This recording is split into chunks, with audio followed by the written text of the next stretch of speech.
My man. What's Yes, up, nigga? sir. What's Yes, cracking? sir. How you doing, brother? I'm good, brother. How are you? Man, I'm very, very appreciative of your time, man. Thank you so much. Bro, anything for you, bro. You already know. Thank you, man. Thank you. Thank you. How you doing? How's the son? How's the wife? Man, we chilling, bro. Like, you know, doing everything I can in this crazy ass time. But, you know, this is one of them situations where if you in a relationship, it either strengthens it or it kills it. And thank Amen. God my shit is Gucci. Like, we having a blast over here, bro. Like, Amen. my son in heaven, he like, I'm home every day. Oh yeah. All right. He's a child. So he's like, oh, I'm fucking what is a pandemic? He's like, I have my father. Yeah, and that's it. No, it's for lit, sure, bro. man. I definitely feel you when you say about these crazy times, man. I was pressed, nigga, because I was lit this year, bro. Like, I kicked off this year so hard, bro. I was like, I'm out this bitch. And then that shit said, sit your ass down. I was like, damn. Yeah. Nah, trust me, man. Trust me. It's one of those type of things where some days I wake up and I'm like, all right, I'm adapting. Cool. And then some days I wake up and it's like, why the fuck am I going through this? I'm working harder than everybody. What the hell? That's like niggas like us who like have to always overcome the hill. When we get to the hill and then it start raining, it's like, nigga, fine. All right. All right, fine. I'll do this too. Whatever. Like, exactly. Now you already know, man. You already know. So yeah, without further ado, Dad Talk. Dad Talk. You already know. 3 questions from me, 3 questions from you. We alternate. I go first. Okay. Question number 1. It's a 2-part question, my brother. True. And I always like to start it off this way. The question is, do you love what you do? And do you think you deserve the success that you already have right now, today? Well, first part of the question, which is a fire question, do I love what I do? Absolutely. But when I say absolutely, I'm not just saying from a like art standpoint, or I'm saying in a full general sense in life, right? What I do is I live free, right? And I live free in the type of way that I like to live, which is I like a lot of, you know, I like nice shit. I like ice, I like gold chains, I like cars, I like all of this stuff. But I do it in a way that I can sustain myself without putting myself in danger and without hindering my happiness, right? Like I can get the things that I want and I can do the things that I want based off of how I work, right? And so I'm super happy with what I do. And correct. Because if I fail, it's not even really a failure to me. It's something I tried that didn't work out right. So now I'm gonna try something else. But the fact that I'm in charge of all of it and I'm not relying on somebody, I don't got to deal with passive aggressiveness, or I don't got to deal with people's power tripping or struggles or all this dumb shit or relying on other people. I have the freedom to try things. I can start a whole new project. I can start a whole new career tomorrow. And if it don't work, I'll do another one. But Amen. I have the freedom to do that. So yeah, I'm super happy with it. And do you think, and what was the second question? Do I deserve The second it? question, do you think you deserve the success you have so far? I feel like, and correct me if I'm wrong, I'm sure a lot of people, when they answer this for you, they sound, you know, they humble and they try to say some. It's according to, I usually place a bet with myself on what I think the person's going to say. What you think I'm gonna say? Varies. Everybody varies. What's your bet on me? I have to see what you say.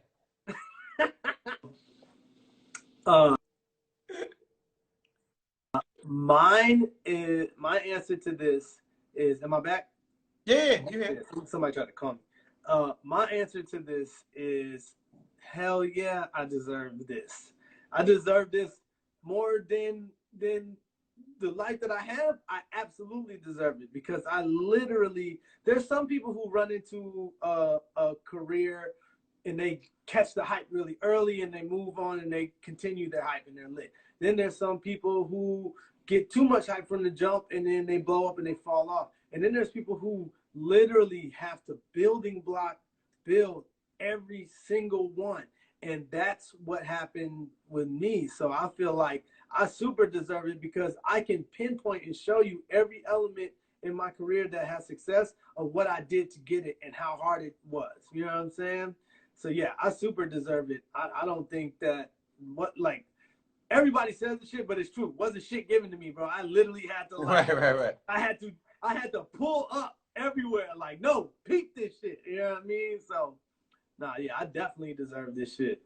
Okay. Question on you, my brother. All right. So my question for you off the top of my head is when you started in this business, did you think that you would end up in the area that you're in now? Or did you have was this always your path to be a multi, you know, artistic person who does everything? Or were you like more driven towards one thing? Oh no, I definitely did not know at all where I would be. I never know if I'm going to make it to the next year Right. because like me and you live a very similar life of being free Right. thinkers, free spirit, you know, and at any given time, our morals can get us killed. Yeah, facts. You know what I'm saying? Like at any given time. Yeah. Hence, you know. Right. So I never knew how it was going to go. I just knew that I was going to adapt as it went along. Right. So in the beginning, what opened itself to me? Fame, money, a bunch of people, right? That's what opened itself to me from the beginning or whatever. So then when I realized like, oh, that's bullshit or whatever, and I continue or whatever, then more things opened up to me as far as kind of like the negatives and the positives.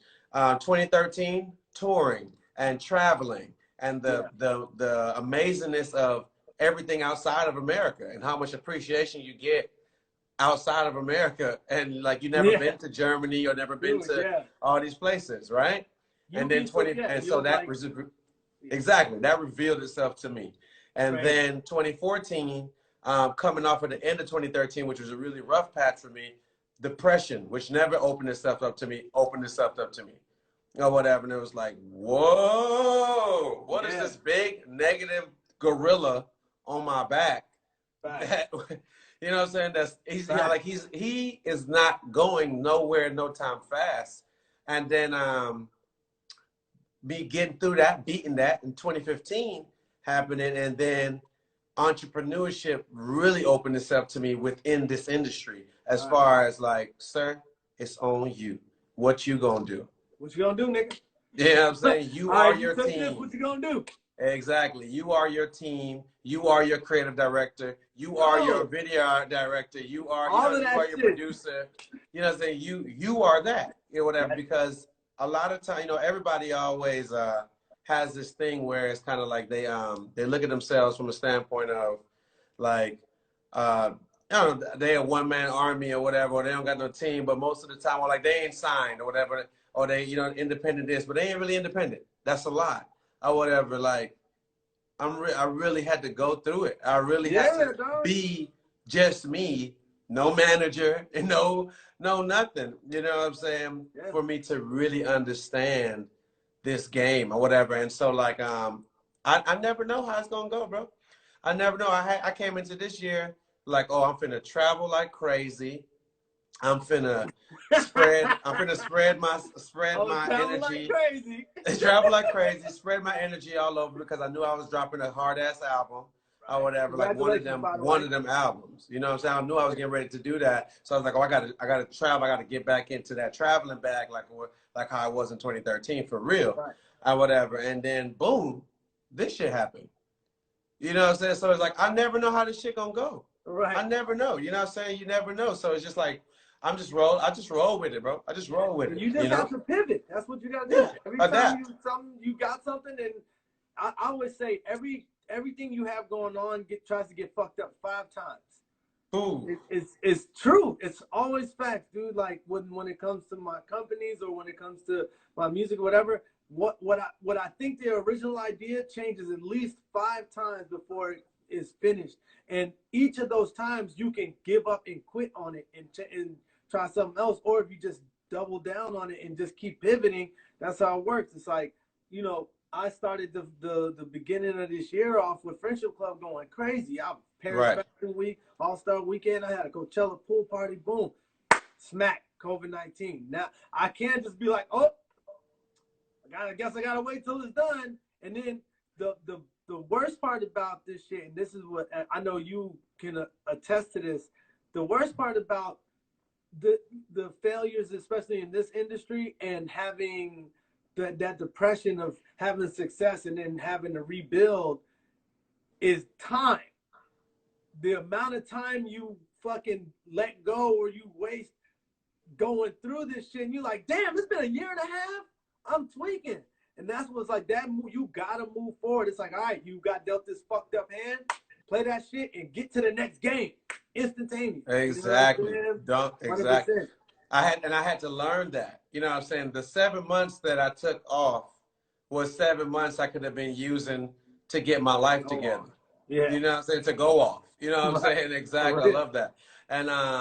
And yes, that was the biggest lesson. Is like, I can't be depressed ever again. Never. Because I understand that all this is momentary. No negative amounts to the positivity that I put out into the world. And when you do stuff, when you actually, it doesn't matter what the fuck you do. If you do something and people see it, you're gonna be on people's mind, and it's gonna generate positive energy to do more stuff, right? Like, out of sight, out of mind is the realest shit ever. Like, Amen. Don't nobody give a fuck. Like, it's real. Don't nobody give a fuck about you when you going through some shit, because everybody doing shit. When people are listening to music, they're not wondering, well, I wonder how he's like, don't give a fuck.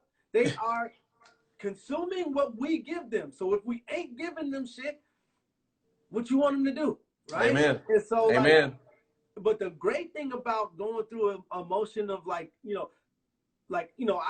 got signed again. I've been signed since 2008, bro. So I've been through this like 100 times. And the one thing you learn is, once you overcome it that first time, then you are set in stone and know in your mind, you know what? No matter what happens, I can do this shit. Amen. Now if I fail again, I don't give a fuck. I'm about to do some more shit. Now every time something doesn't work that I try, to me that's the starting point for the next thing I want to try. So it's like, there ain't no more, like, you go, to me, I went through that depression stage one time because I was depressed. I'm like, these niggas really left me out here hanging. But don't nobody want to hear that shit. Like, you know exactly. what I'm saying? They want to know what you're doing. What are you doing, bro? What are you doing? Well, how are you moving forward? Okay, everybody's got a good reason on why they quit or why they fail. But you can stop right there and be that nigga that was on that one song that one time, or you can create something new. And then the funny thing is, like, you know how we start, like, nigga, I started out as a rapper. Now I make fucking punk music and shit. Nigga, I might be designing cars in 2 years. I don't give a fuck, bro. I'm gonna do any and everything I want. Now that you know that you can execute it, that's all that matters, bro. No. You speaking facts, complete facts. Question on me.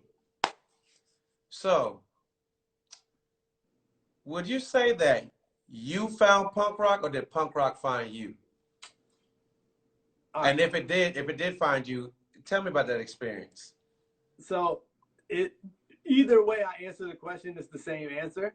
Okay. Because I'm from Chicago, and I 1000% have always been a wild nigga my whole life. I was born like this. I've always been on 100. There's never been a time where I wasn't like, you know what I'm saying? And so I remember I was like at the crib and MTV Jams came on when they was playing like old 80s music or whatever.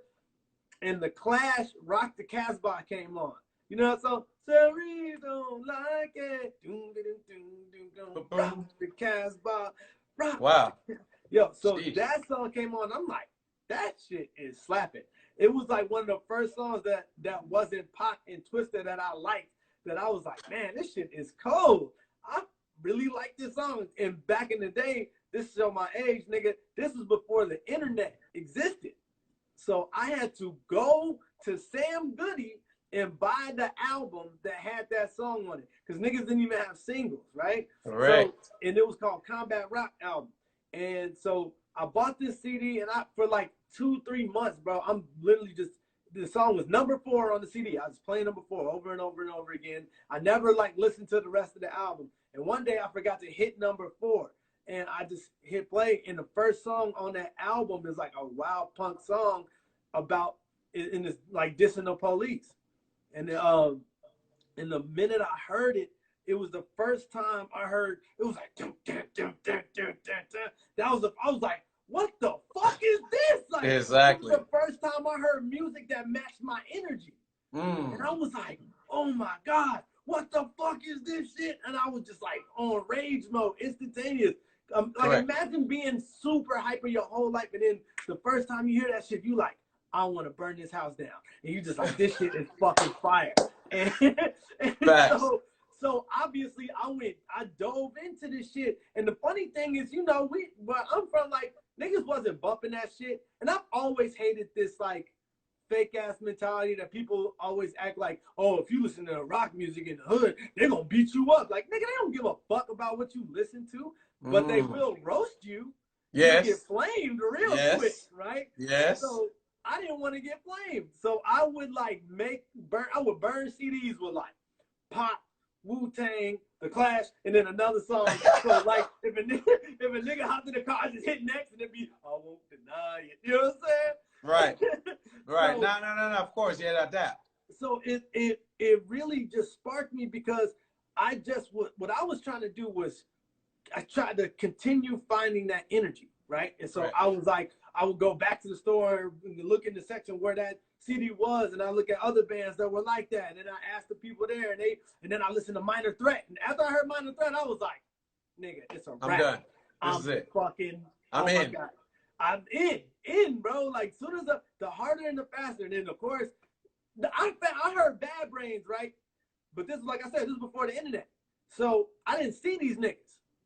So I just heard Bad Brains, and I already loved Bad Brains. And then when I found out these niggas was black, I was like, ah! Exactly. Exactly. And it was just, and ever since then, and the funny thing is, even though I've been a fan, like a real fan of punk shit since I was like a little kid, like 14, 13 years old when this shit was happening, I didn't step into it. I didn't try to like emulate it or nothing like that. I just loved the music. Like, niggas had no idea. For 10 years I was bumping this shit. Right. And until I decided to like maneuver away and start like discovering the world, I started seeking out these shows and going to punk shows. And then I accidentally created a name for myself, because I'm from real shit. I'm from real beat. I'm from real, let's get it going, guns up, all that shit. And then I get into the scene of the punk world where they were still with it, but it was more like fist fighting and brass knuckles and switchblades and shit like that. So I'm like, ain't nobody getting shot? I'm about to beat everybody up. I'm like, this shit is no problem. Because I never once wasn't black when I was there. I never once was like trying to be like, oh, what's up, bro? I never. I was always like, man, nigga, this shit cold. And they'd be like, what the fuck? Then people didn't know how to receive me, because I refused to change myself to be in the punk scene. I was just like, I just like this shit. And if you got a problem, I'm gonna beat you the fuck up. And that was it. And any person that was black at that time, I was like, you my friend, nigga. Because I'm like, to me, it was like another black person that likes punk music. I thought I was the only one that existed. So I was like, nigga, you gotta be my friend. You can't get away from me.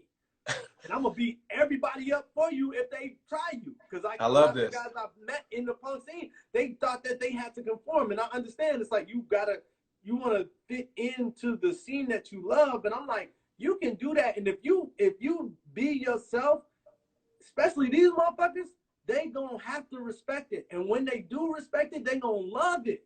Bro, I became one of the most popular motherfuckers in these punk scenes, because I'm like, niggas know they couldn't try me. And they knew I genuinely love this shit, and they knew I was being myself. So what the fuck you gonna say to that? You know Correct. what I'm saying? So the way I stepped into the punk world was, nigga, I came in swinging, and then Literally. and then I became who I am.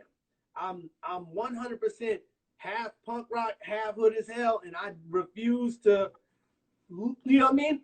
The hood know I'm the punk. Like I had to do that on the hood side. When I would come around the homies and shit, and I had some cheetah pants on, they also knew I beat their ass too, because I was known everywhere I was respected because I could take it as far as anybody wanted to take it. I was with all the smoke all the time. There was never a moment where I was like, oh man, chill. So niggas knew, all right, you want to press them, you gonna have to deal with, bro. And then because I'm always cool with everybody, nobody wanted to fucking bother me and shit. You know what I mean? So Right. I earned my place of being this different motherfucker who's just gonna be who I am. And now to me, it's like, I'm like living in heaven now. To see, like, you go to the south side, or you like look on the internet and you just see black kids with fucking purple braids and leather jackets and shit. I'm like, that shit is amazing to me. I love it because I literally, it's not that I couldn't do it. It was always a battle. You knew Right. somebody was going to say some bullshit at some point. I know you go through this shit all the time because you wear whatever the fuck you want. But it's like, it's fresh. And what we represent is uncomfortability. A lot of times somebody will look at you and diss what you wearing just because they wish they had the confidence to do it. And so they think, okay, I got to act how I think a nigga would act towards me and see what happens. Right. And then when you go, nah, fuck you talking about, this shit raw. Then they go, you know what, that shit is kind of raw. You know what I'm saying? Now, what to call it? I asked you that question because it was kind of like a two-part question from the standpoint of I wanted to see how you got introduced to it, and all those things stand very strong with me too, because of the way I got introduced to it was from the standpoint of hearing it and then match a part of me that was missing. Yeah. And then when I realized, like, oh, Death Grips is black, I would have, like, when you have those, like, black realizations in punk rock, it's kind of like, oh, I'm jumping out every window. Yes. Every window for the rest of my life. You know what I'm saying? Like, going to the shows, I remember going to the show, dressing like I was going to the BET Awards. And it's cool. It's cool. Like nobody. So my second part to the question, which I must ask, is do you think that the punk rock scene is more accepting than the hip hop scene? And if yes, why? I think that it depends on what needs to be accepted, right? I think that there's a bit of, when you come into the punk scene, if you like one of the only black dudes in there, it's almost like a lot of the motherfuckers want to prove to themselves that they cool with it, right? They want to be like, yo, what's up, brother? Yeah, this is cool, brother. And it's like, chill, nigga, like, just be cool. Like, you know what I mean? So I think with anything, it's not necessarily the punk scene or the hip hop scene. I think with any type of culture where everybody is kind of doing the same thing and you're the one person that comes in slightly different, you always gonna stand out, and it really just depends on the room on how they react. Like, I remember the day I saw you at a Turnstile show and I was like, that's my nigga, bro. I am so happy. Like, just seeing you there was like, yes, bro, because niggas would not expect you to be there. And so it's like you get those reactions. You get half of the people being like, what? This is raw as fuck. And then you get half the people be like, what the fuck? And those people that be like, what the fuck? You ain't got to deal with their ass. You never do. Because majority of the time, to me, this is how I move through life. If you got a problem with me and you don't speak it to me, nigga, you don't exist. If you don't bring me the beef for me to break it, you don't exist to me. So what the fuck do I care area I'm from to wearing and doing whatever I wanted? Like, what was that moment for you where you were like, you know what? I want to wear this type of shit. I want to do this type of shit. How did you catch that confidence, and what were your actions in doing that? Confidence in fashion, it had to come to me probably around the later part of high school because I went to a different high school every year, but in two different states. And one high school was all white, and then one high school was all black. At the all white high school, you realize that like it was a certain stigma towards like how black people should look and dress. All right, you know what I'm saying? But nobody would really say nothing or whatever. This was even before. This was even way before more white people wanted to per se have a more urban look. Should I say? You know, they were still doing their thing because you know this is South Carolina or whatever. So it's like they still on their own vibe out there at the time. Right. You know, so it wasn't what I realized is that I thought it was kind of because I was in like a all white area that the way that I would put on clothes was just gonna be different to them, period. But I realized that even when I came back to the A and went to high school, to all black school, I was still considered like weird or left dressing, you know what I'm saying? And I don't know. I think that the basically the fight for your freedom, I'm just very witty, my mouth.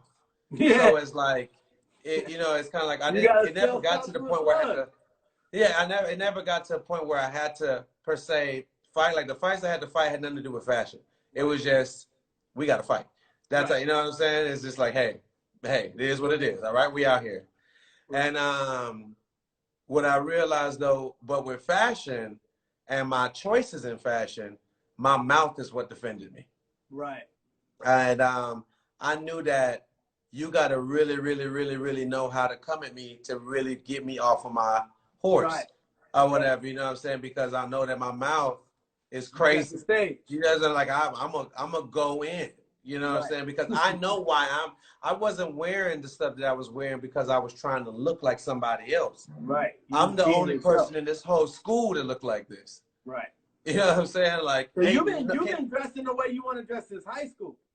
Forever. You know what I'm saying? For literally since high school. You know what I'm saying? I was broke as shit, so it didn't look as good or whatever. But as far as kind of like, put like this, when my cheap version of still dressing different is like when everybody was wearing tall tees and like, you know, the newest Jordans, I was wearing some like B grade Jordans that was a crazy colorway. And then I'd take a picture of the shoe, get it screen printed, hot iron on the shirt or whatever, you know what I'm saying? And then come up with a caption to put on the back and the front. And that's how I come to school with a do-rag to match.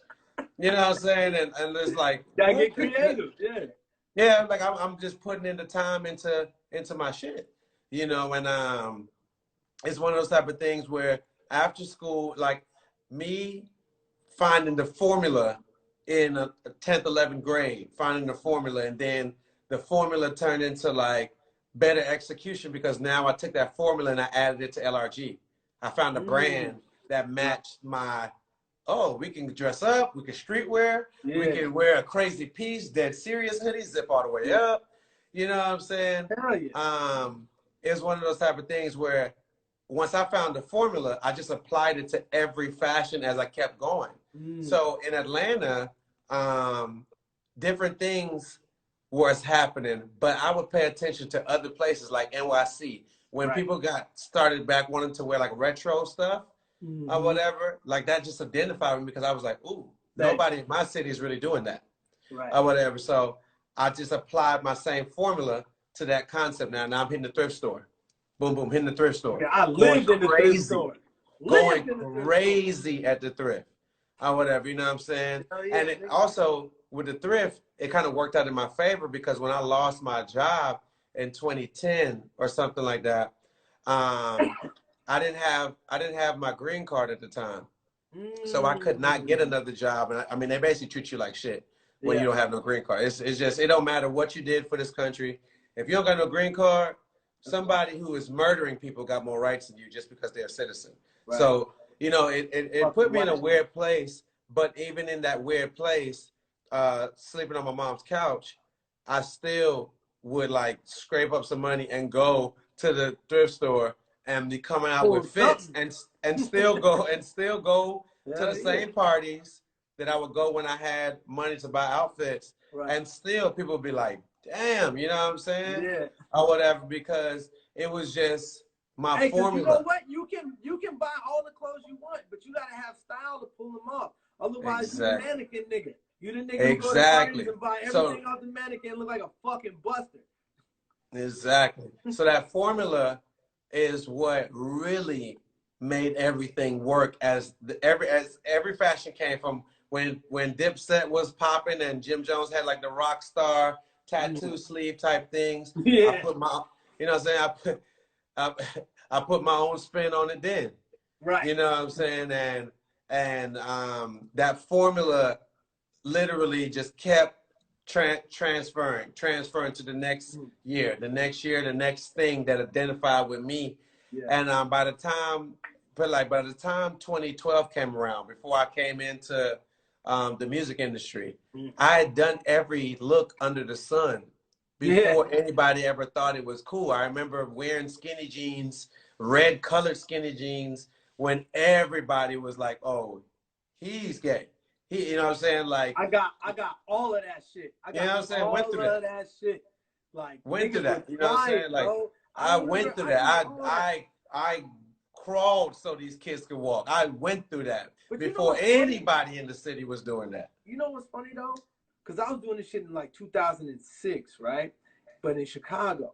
And I feel like it was one of those things where it just became too much of a we was coming off the early 2000s baggiest Jordan jeans of all time, fucking Baggage. terrible, right? Baggage. Our Of favorite course. artists wore them. 50 Cent, Nelly. Like, you know what I'm saying? It was The the triple baggiest. XL white tees. Like, I remember going to stores and they literally, the smallest size they had was extra large. Large. Nigga, I'm this big, bro. I'm like, I can't get no clothes. So I slimmed it up because of the I was a b-boy. Like, people don't know this, but the punk rock scene and the b-boy scene were like this in New York. When breaking dancing and started and shit, if you watch any old 80s video of like them like roller skate parties or them rooftop parties, you will see literally half punk rockers and half hip hoppers, because both of those scenes started popping at the same time in New York. St. Mark Street in New York, where the Ramones and all these motherfuckers was right next to where they was doing all the breaking shit when Fat Five Freddy would come into the city, or they'd all be in LES and shit. So like both of those in that 80s transfer, that to me was the biggest reflection of me, because I was a b-boy and I was a punk rocker. So I'm like, I'm gonna slim it up, nigga, and I'm gonna pull up and I'm gonna wear whatever the fuck. And then I would get that shit like, oh, this nigga gay. And you know what's funny? The only thing that changed that is when Lil Wayne wore tight red pants for the first time. That's when the hood tried to be like, all right, kind of right. Yeah. I was doing this shit for fucking 6-7 years, nigga. Yeah. Like, I was pressed. No, right. What's it called? You get to realize that people want the correct message, but from a certain person. Right. You know what I'm saying? They want it, but they don't want it too early, and they want it to be on the biggest platform, so they ain't the first one to say, I'm cool with it. Right? Exactly. But this is why I tattoo my fucking head and look the way I look and do whatever I want, because, dude, no matter what we do, right? If I'm black and I go into a fucking golf, if I go into a boys club, golf course, boys club, whether I'm dressed in Ralph Lauren polo with the Dickies in the same outfit with the presidential Rolex, or I'm looking like this, they gonna treat me exactly the fucking same. So why the fuck am I gonna conform for a look that don't even work for me anyway? Yeah. Right? I'm like, amen. What's the Amen. point, dog? Do what the fuck you want. My thing is, if you do, because the one thing that we don't talk about, people like me and you, is we also do the amount of work to look the way we want to look. I tattoo my fucking head, but I also make sure I own a company that can sustain my life, so I can walk around with a tattoo on my head without being afraid of not having a fucking job. You know what I'm saying? Because a lot of niggas put on the outfits and do whatever, and then they're not working towards a goal that's going to sustain their life that you can look like this for. It's like, if you see a nigga with face tattoos all over his face, you're like, damn. And then he goes, I'm a tattoo artist. And you're like, oh. You know what I'm Fine. saying? Right. You know what I'm saying? So it's like he figured out how to sustain the life that he wanted to live without having to conform and be afraid. So it's like you have to do this type of shit. You know what I'm saying? Amen. No, you trust me, brother. You're speaking the gospel, man. You're speaking the I gospel. got bars. No, I think it's it's your question on turn. me. Question on me. Like, yeah. So, what is one of your talents that gets you in the most trouble? I actually this. I asked you this because, you know, you do so many things, like literally, like you could play the instrument, record the video, edit the video, shoot the cover, edit the cover, release it, do the press release. I mean, produce Archive, it. all that shit. Literally everything, you know what I'm saying? And like that skill set, you do it in everything that you do. So your brand, Right. this, that, you know what I'm saying? So it's like you're a threat. Right. I understand that. So you know what's yes. funny though? It comes from, all right. So one of the biggest things in punk rock is DIY, right? It's Yes. And it doesn't come from arrogance or from a level of being a show off. It comes from, I need to get this done. So no matter what, I gotta get this shit done. When I first started making my music, I had a nigga who knew how to play guitar sit with me, and I would tell him what notes to play on the guitar because I didn't know how to play it, because I had the idea in my head and I had to get it out by any means. And then when that nigga moved back to Chicago when I was in LA, I was like, fuck it, I guess I gotta just learn guitar. So I Correct. taught myself fucking guitar. I wanted to shoot this fucking video, and I couldn't find no videographers that had the time or was like trying to fucking, create with me for the price that I want. So I said, fuck it, just what camera do you use? Just rent the shit, let's figure it out. And it's that mentality. And then because I do it consistently, I learn all of these things. I'm not just like this fucking super talented octopus nigga. I just gotta get it done. It's the mentality of refusing to quit and refusing to fail. And with that, you get a skill set because it's coming out of necessity. I don't want to do all this shit. I do not want to fucking edit every video and edit it up. Of course, it all comes out cohesive and it looks raw because it's all coming from me. But of course, I will want to help, dude. This shit ain't easy. You know how hard it is out here. But it's like, so what am I supposed to do? Wait for somebody else on their time and miss my deadline? Not at all. I'm the type of nigga that's like, hey, can you help me do this? Nope. All right, fuck it. I'm going to do it. Hey, can you do this for me? Nope. All right, fuck it. I'm going to do it. Can you shovel snow? All right, fuck it. I'll shovel the goddamn snow. I don't care. Because the other thing is, like, I'll do the smallest things. I'll go out and hang my posters on the wall. The posters got to go up, whether the nigga's available or not. You know what I'm saying? Amen. So that's where that comes from. But I think that people will, it's a double-edged sword, because nobody likes to show off. Nobody likes the nigga that's like, I did it all. I do everything. It's like, all right, nigga, whatever. It's like, you can't build with somebody who's doing everything themselves, right? It's like, so it's like, it sucks because sometimes niggas will just assume I'm gonna just do it all. And it's like, I'm doing all this because I have to, not because I want to. Like, if I had that help and shit, nigga, I'd be going ham. I'd be like, yeah, you finished, go ahead. Show me. Yep, that was great. Boom. I would love to just say yes, yes, yes. But it's like, until I get to that place in my career where I can do that, I just got to keep running full speed. You feel me? So has any of those talents ever got you in trouble? Or to get back to the question, I think which one of those talents have got you in trouble before? The thing I'm most talented at is boxing. I'm just really good at it, man. I took this shit like a fish to water. I just love boxing. And to me, that's what gets me in the most trouble. Well, not anymore, but like the talents that get me in trouble are the ones that have to do with like getting locked up. But I don't do that no more. I think when it comes to like creatively, no, the talents don't really get in my way because I'm constantly trying to learn. And if I'm in a place with somebody that I think is better than me, I'm not gonna be like, oh, you know what I mean? Like when I sit in the room with Mike Dean, I shut my ass the fuck up and I learn. Even if he's not teaching, I'm watching every little move he make, how he hold his keys, how he put his placement on the keys when he played. Like, you know, what filters you, anything that I can absorb from somebody that has more experience than me or somebody that has a different perspective than me, I'm trying to learn. So it don't really get me in trouble in that capacity. It's just I know what you're trying to say. I know what you mean, because like a lot of people, they shy away from the guy who tries to do it all. Right. But it has to come. It's about a mentality. It's like if you're doing that shit because you're trying to show off all your talents, that's when niggas don't want to fuck with you. But if they find out you just refuse to quit, then that shit is inspiring. So, amen. Last question on you. Damn, I just had a banging ass question I was gonna ask you. I just forgot it. Hold on. Damn, it was cold too. It was cold. Hold on. I want to know. There's a few things I want to know. All right. Damn, I fucking forgot. It literally just like jumped out of my head, bro. I can't think of it, bro. I'm fucked up. All right, hold on. I got another question then. Okay. All right. So, you've been in the game since what?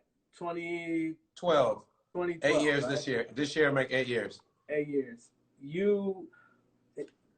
I remember you used to be at Wish, right? I didn't work there. But no, you used to be there. Oh yeah, I shopped there for sure. I think I met you there a long time ago. Very, very, it could be very true. Because I used to tour Atlanta all the time when I was rapping back in the day. And I watched your career maneuver through this shit, and like, from what I see from you, I see that you've reached a moment of like understanding of yourself to know that you're not going nowhere now, right? Right. And my question is, now that you've had a multitude of experiences, positive and negative, within the industry and you came out on top where you're still a success story, what kind of bars can you give the younger guys that are trying to come up? Not these niggas that's like, you know, doing a regular big ass chain fake move, but like proper artists who have the ability to go mainstream, who are creatives like that. What kind of advice can you give them on some first steps? Because a lot of times people always tell people to follow your dreams and you can be anything, but it's like you ain't telling them what the fuck they actually need.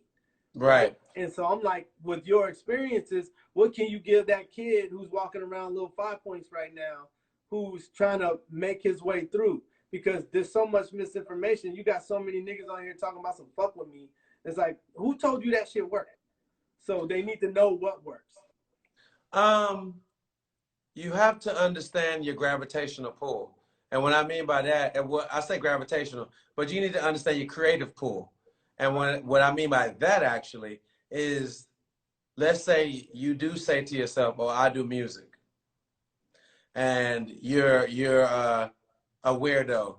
You know what I'm saying? If you already have that label of being like weirdo or that nigga different, you know what I'm saying? Right. That's already that nigga different. You know what I'm saying? That's already a plus that you want to go see. I can say this to you because I'm big homie at this point. Right. But when you're 16, that shit feel weird when somebody tell you, "Oh, he different." Like, what do you mean? Like, huh? Do I got a disease? What do you mean? I'm just like y'all. I just don't want to look like y'all. Don't naturally feel comfortable dressing like. I want to wear the same exact fucking. Niggas wear the same exact outfit. When the Jordan come out, they all get the same Jordan in the same fucking colorway in the same outfit. What the fuck? Like, nigga, don't even want to do that shit. Right.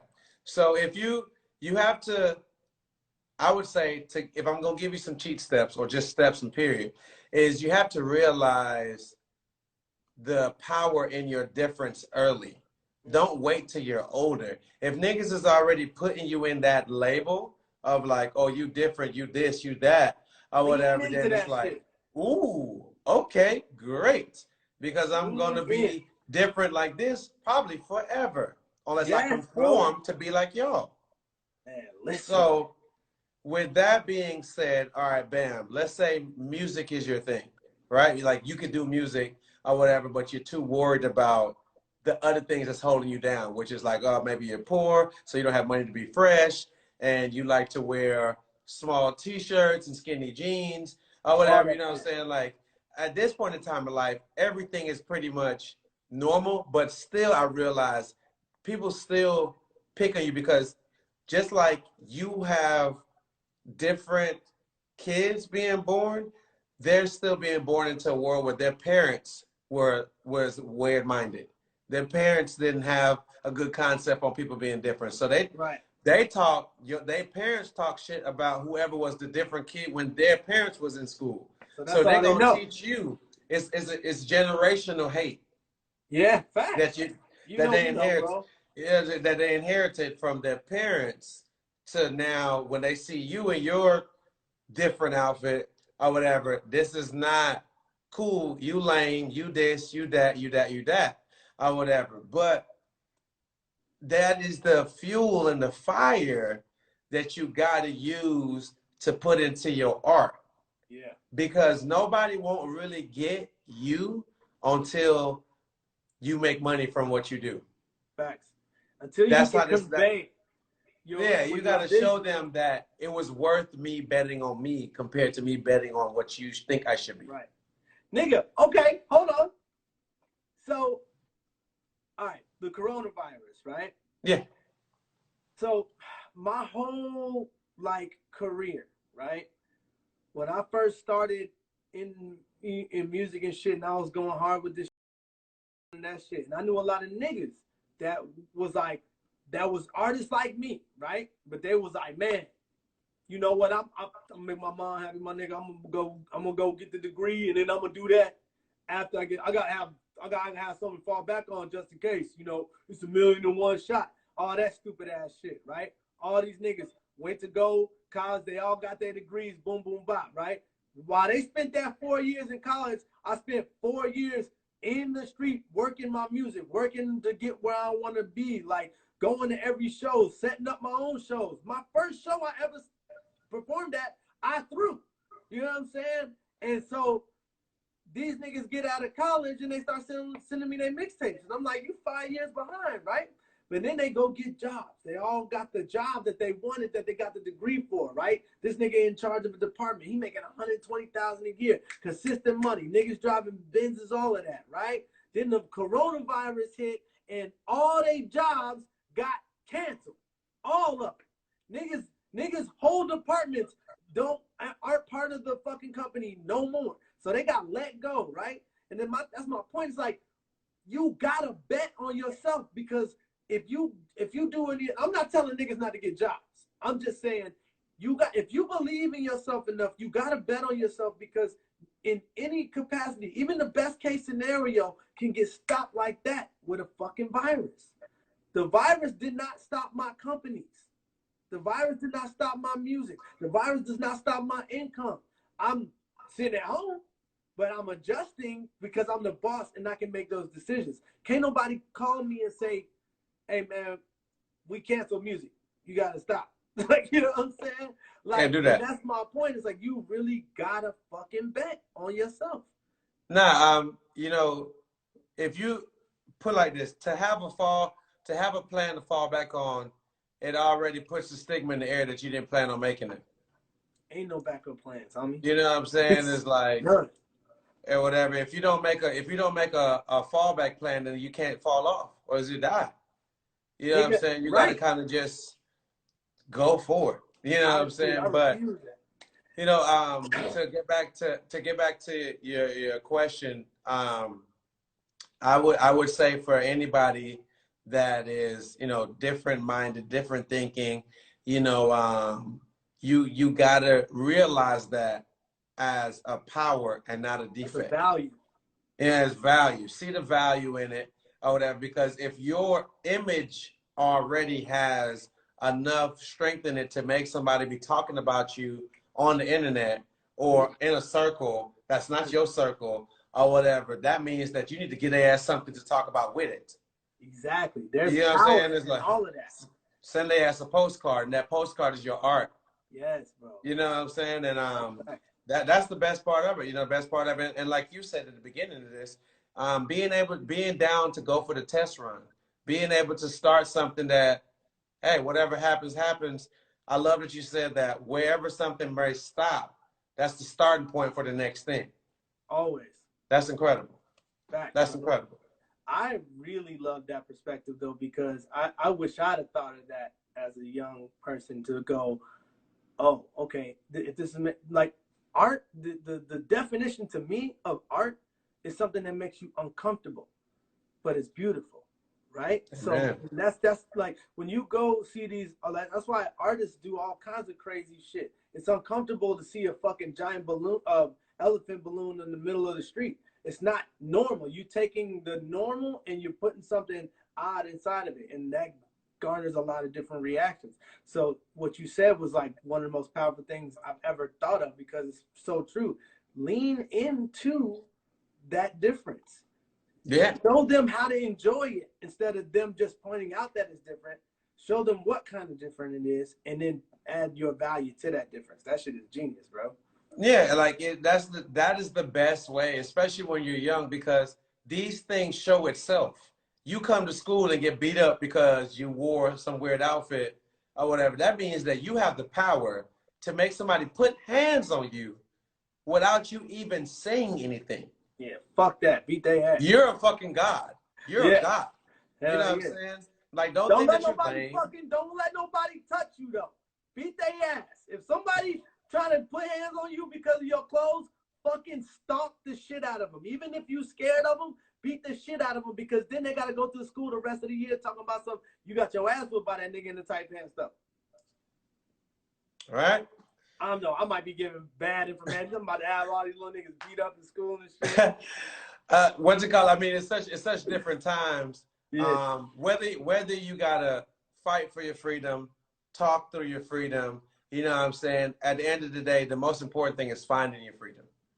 But you know what? You know what I also forgot to mention though, that I love, the one thing that I love about right now though, with the internet and with the Instagram and all this shit, is that, you know, when I was growing up, I didn't have none of this shit. So I literally, like I said, I thought I was literally the only one alive that liked this music, right? That was into these looks and shit. So I love the fact that, you know, no matter what we go through in life, there's always going to be adversity to get over. There's always going to be hardship. There's always going to be somebody that's closed-minded. You might go to a school full of fucking haters that don't understand that your look is cool because they in fucking, you know, Wilmington, Alabama, or some dumb shit, right?